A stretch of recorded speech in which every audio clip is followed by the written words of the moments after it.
A forgotten artifact lies in pieces on a planet far from Earth.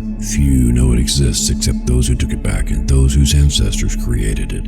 4 young people are thrown into a race against emissaries of the gods to find his pieces. Mistrust, greed, and magic are tangled in an endless web. What will the fate be of the universe once it is found and reassembled? Get Scepter of the Gods, The Rod of Truth now on Amazon and get wrapped up in the saga that will not let you go.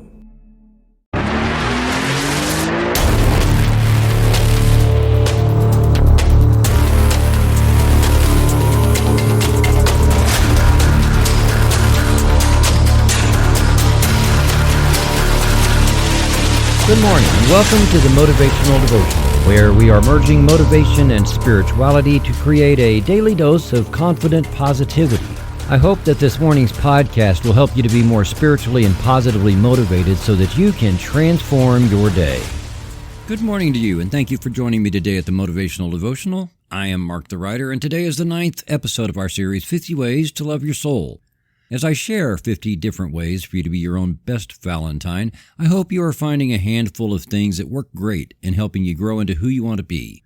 Not that I am the ultimate expert on these, but I have found all 50 of these to be very helpful for my own journey through this lifetime. If you know someone who could use some encouragement in setting goals and taking life by the tail, then this is it. Share this podcast or share the blog version from motivational-devotional.com if they would prefer to read it. I am always upfront and transparent with everything I say in these podcasts, so I want to share with you that I have often wondered if the people who teach motivational classes, webinars, or seminars, or write books on it also do what they are telling us to do. In other words, do they practice what they preach? I've also had the same skepticism with spiritual leaders, so I want to say something I have said before, which is that I write the Motivational Devotional out of my personal practice and experience, not by repackaging the teachings and theories of other people, or just passing on beliefs that I have been told to believe. I believe what I believe because I have had real-life experiences that validate my beliefs as truth, and there is a difference between belief and truth. More about that in another podcast. What I share in each of these 5 to 10 minute daily pieces is what works for me. A good deal of it has come from other spiritual and or motivational authors or speakers or ministers or even celebrities, but I only share what I've taken from them, put to work for myself, and found to work well for me. But I've also increased the value by synergizing things, integrating this with that, and coming up with something that nobody else seems to be talking about.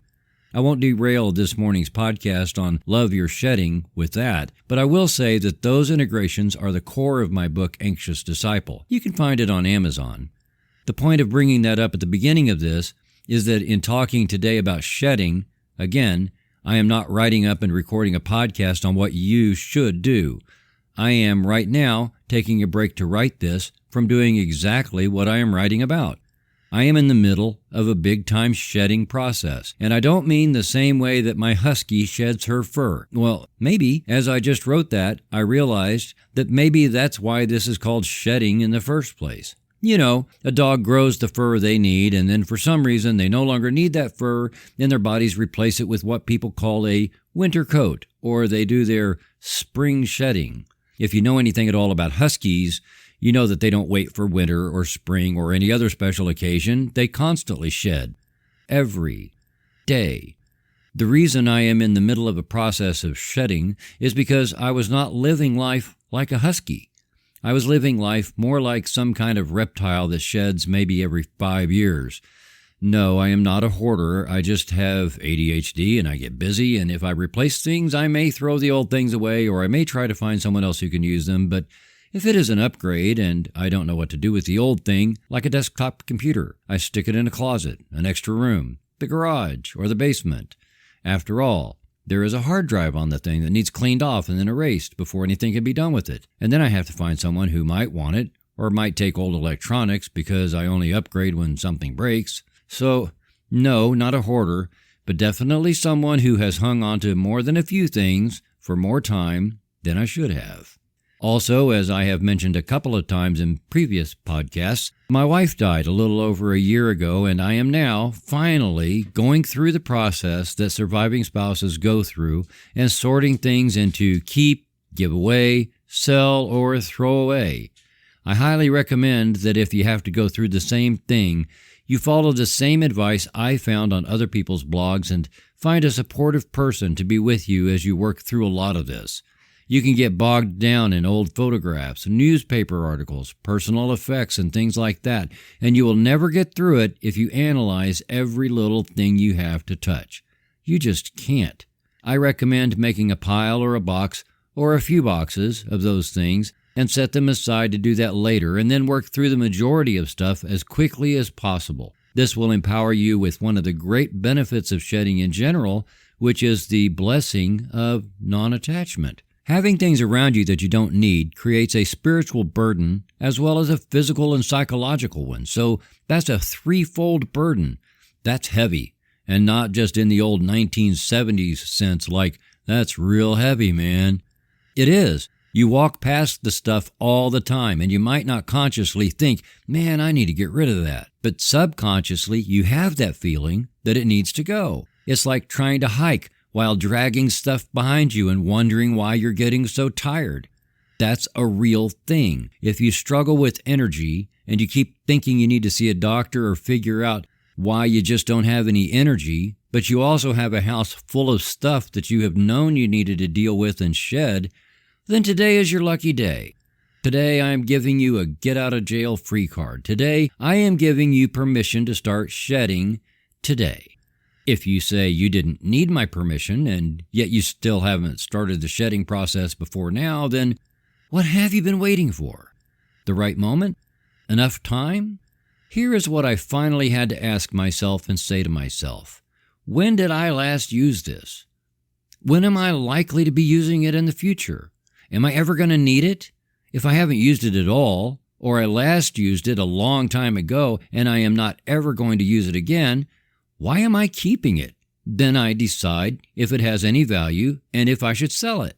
One example is a highly advanced keyboard my wife bought me 9 years ago. Not only do I practice piano very little, but this keyboard needed to be used by a skilled musician who knew all the different modes and how to switch back and forth between them as needed. I love music, and I can work my way around a guitar well enough, but the learning curve for this keyboard was far more than I wanted to endure, and learning it was not at all part of my lifelong dream, and it had nothing to do with my immediate goals. Well, with one exception, which was shedding. I haven't used it, I wasn't likely to use it, and I was never going to need it. I don't know anyone who could actually use it either, and the same model was selling online for considerable money, so I posted it on a music gear site and sold it. That's the process, and it is the same as what a grieving spouse does, which is to sort things into sell, give away, throw away, and keep. The whole idea of shedding means that the keep pile is considerably smaller than the other three. I recommend sorting through all your stuff for what you can sell first, primarily things that take up the most space or would put the most cash back into your pocket, because both of those will provide a lot of encouragement in the endeavor. This is also where the spiritual level of this comes in. Moving big pieces out of your living space, like exercise equipment, furniture, and things like that, almost immediately change the energy flow in your space, and you literally start to breathe easier. Anxiety drops, relaxation settles in, and you become more at peace. And second, while still keeping an eye on big things that might recoup the biggest cash, look at small things that might recoup the biggest cash that you don't and won't need. A few of those might catch your attention as being things that someone close to you could really use, and you might decide to gift them with something really cool that you don't have to shell out money for now. Well, that's a win-win. Third, which is where I am now, is sorting everything else into those piles or boxes or, heck, for some people, rooms of sell, give away, throw away, and then keep. Although I am putting a lot of small things online to sell, a person could plan to put that entire pile into a garage sale. Do whatever you're more comfortable doing. If you have a garage sale, though, have your plan in place before your sale of what to do with the leftovers, because there will be leftovers. line it up with a charity or maybe a church or organization that is doing their own rummage sale in the near future. As soon as you have your giveaway pile ready to go, let it go. And again, have a plan for where it is going. Family members, friends, community agencies, nursing homes, wherever. But have a plan, sort the giveaway stuff according to your plan, and then pull the trigger. Bam, done, gone. That leaves the hardest of all the stacks, I think, which is the throwaway. Because, at least for me, there is a sense of something still being in perfectly good shape, but the reality is that I'm never going to use it. Times have changed, and nobody else is going to use it, like VHS cassettes of exercise routines. And you have to make the hard decision to just toss it. You have to. You just have to. Honestly, the throwaway pile is probably going to be your biggest pile, and that will be emotionally difficult because you will have all kinds of messages running through your head like why you could have had so much trash in your home in the first place, and how you could in good conscience put that much stuff in the landfill, and how you might be throwing away stuff that you really might want later. Trust that you made the right decisions back when you asked yourself those qualifying questions and that you already decided you are never going to need it. It's time to let it go. That's what I'm doing too, letting go. I hope you will discover what I have discovered and am still discovering, which is to love this process. Don't shed like a reptile, shed like a husky. Shed every day, and shed every time you need to let something go. Stay light. Stay simple. Stay free. As we love our shedding, Spirit moves through our lives in incredible ways because we have eliminated blockages that kept us from receiving. Loving our shedding with trust in the universe lets us know that all of creation is surely conspiring in our favor. So, continue to trust that the universe always has your back, and you will always have what you need because you have let go what you don't need. English comedian, director, and writer Simon Amstel said, "You have to keep shedding old skin to be reborn as something else." Thank you for taking the time to listen today. Please help keep this podcast going by following the Motivational Devotional Facebook page, following @Threefold Way Radio on Twitter, and sharing the written format of today's message from motivational-devotional.com on your social media. I am deeply grateful for your support, and thank you for letting Motivational Devotional be part of your journey. Peace out. See you tomorrow.